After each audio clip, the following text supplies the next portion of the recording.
Bismillahirrahmanirrahim. Assalamualaikum warahmatullahi wabarakatuh. Perkenalkan, nama saya Fadlan Nanda, NPM saya 18650007. Saya berasal dari Kasa. Di sini saya ingin melanjutkan dari mereview sebuah materi dari materi-materi sebelum saya.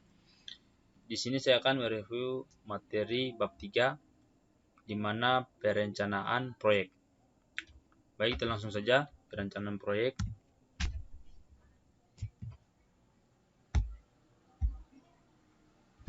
Yang pertama ada 3.1 pendahuluan. Sekarang Anda sudah mengevaluasi proyek dan memutuskan untuk melanjutkannya. Pertama, Anda harus meyakinkan rekan-rekan lain bahwa proyek sebaiknya dilaksanakan.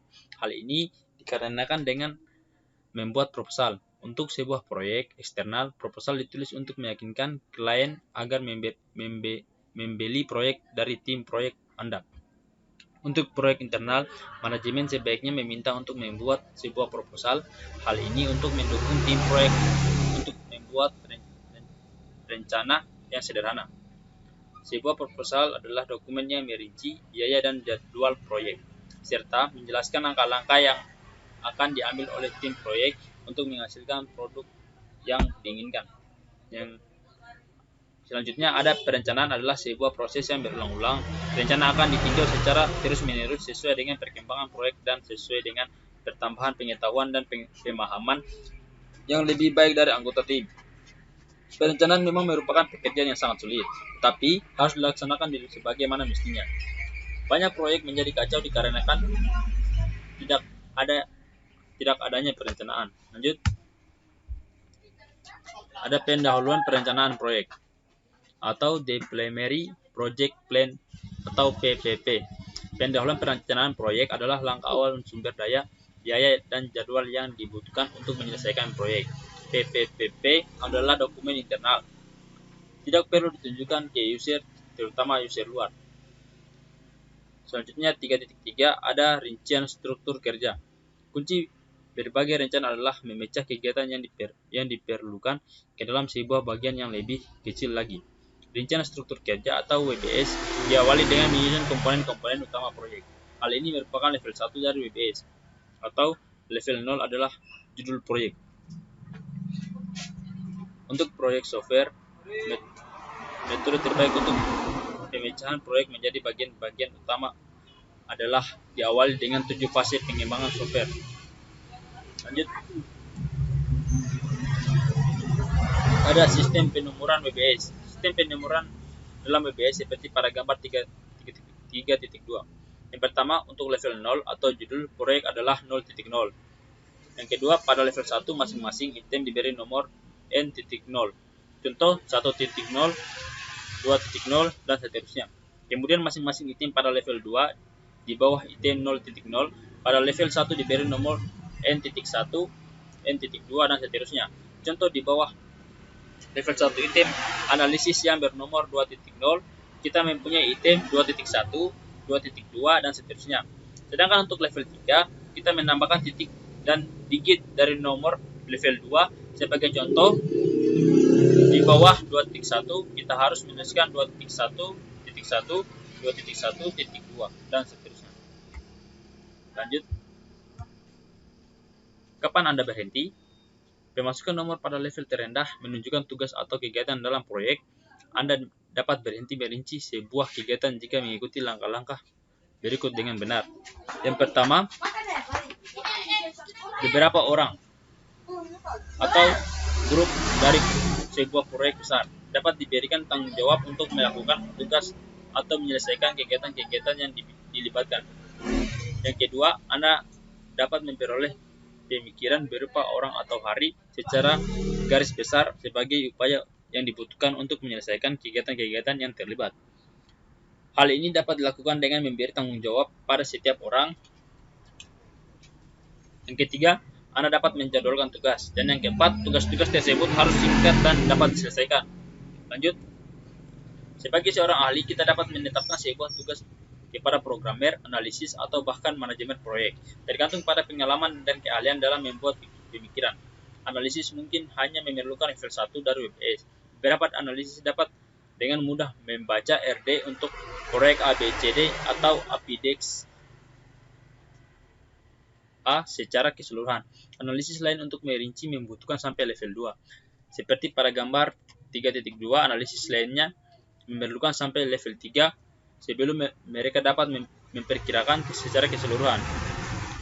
Sebagian contoh level 3 WBS untuk kotak interview dan analisis existing sistem dapat dilihat pada gambar 3.3. Para ahli merinci setiap kotak pada level terendah sampai ia dapat memperkirakan berapa upaya yang diperlukan.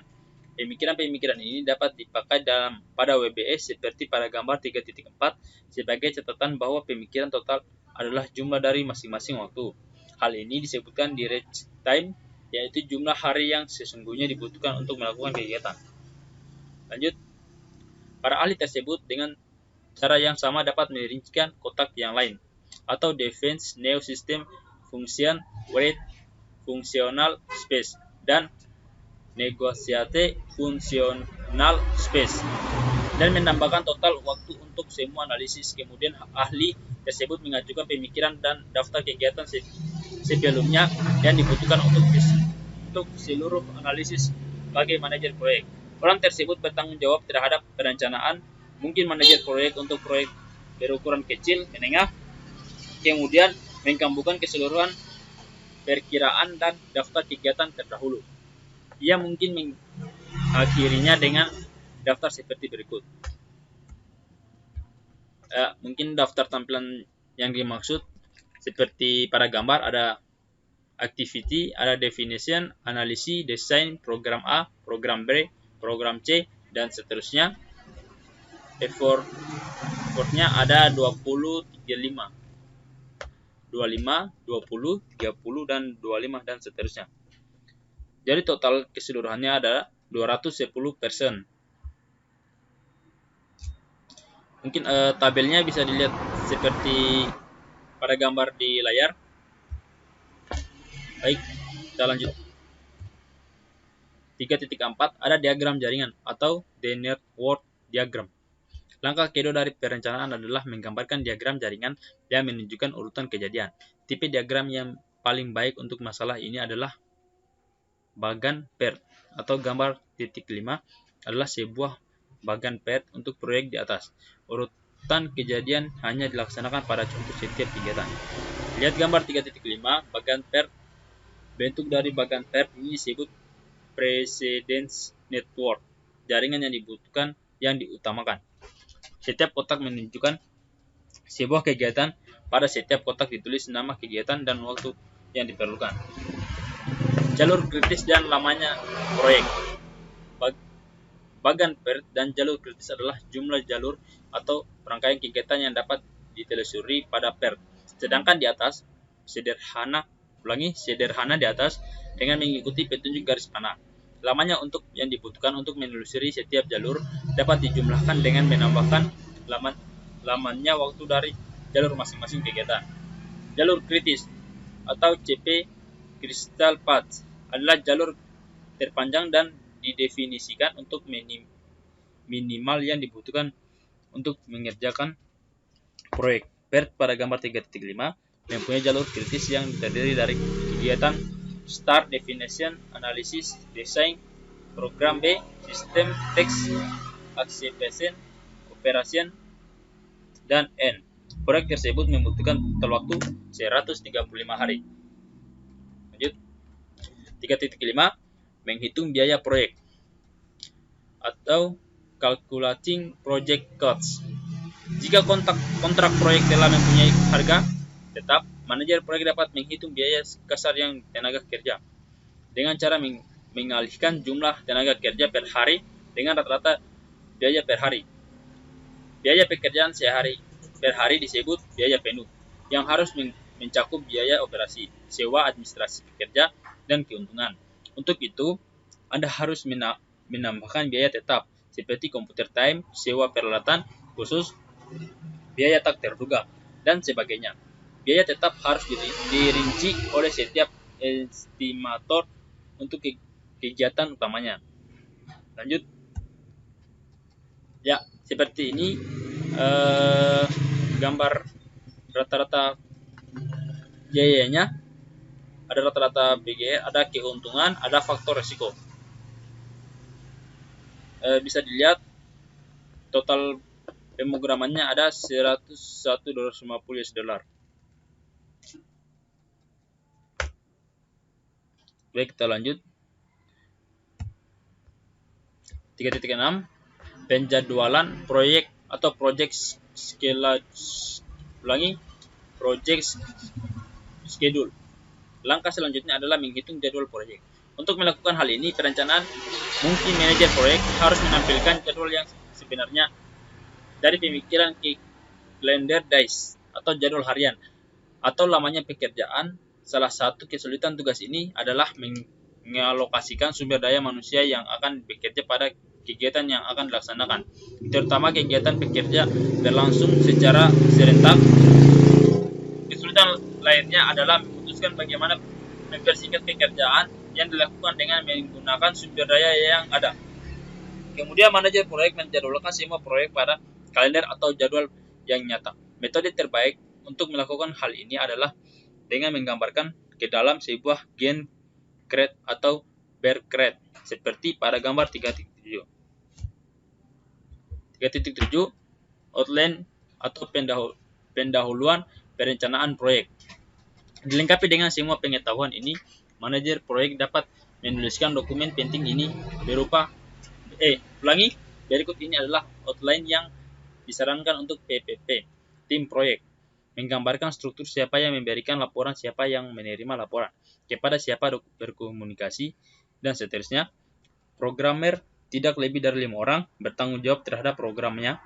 Pemrograman, pemimpin proyek atau project leader mengawasi programmer, bertanggung jawab terhadap kegiatan-kegiatan yang bersifat teknis seperti analisis, desain, dan tugas-tugas pemrograman keseluruhan. Tujuan utama kualitas produk yang dihasilkan secara teknik. Lanjut. 2. Ada biaya proyek, termasuk BBS, membuat pemikiran dan perhitungan yang digunakan untuk menaksir biaya dalam membuat produk.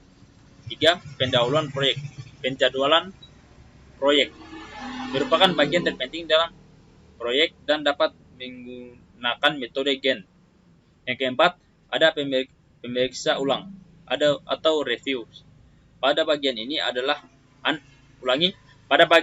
Anda dapat menghubungkan antara pertemuan dari manajemen utama dengan petinjau teknik atau jadwal proyek akan memberikan informasi ini.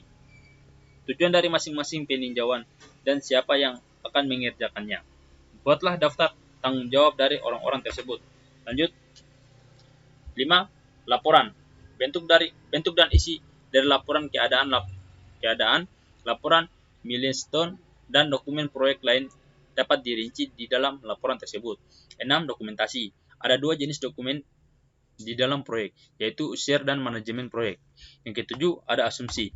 Di sini Anda dapat menetapkan harga berdasarkan asumsi, di mana sebagai besar adalah fakta yang diberikan oleh user. Yang terakhir, ada 3.8, kesimpulan untuk perencanaan. Perencanaan itu seperti menunggang kuda. Perencanaan itu seperti menunggang kuda. Kelihatan sulit sebelum Anda mencobanya, tetapi begitu Anda mencobanya, maka segalanya akan menjadi mudah. Mungkin itu saja yang dapat saya sampaikan. Adapun lebih dari kurangnya mohon dimaafkan. Wabillahi taufiq wal hidayah. Assalamualaikum warahmatullahi wabarakatuh.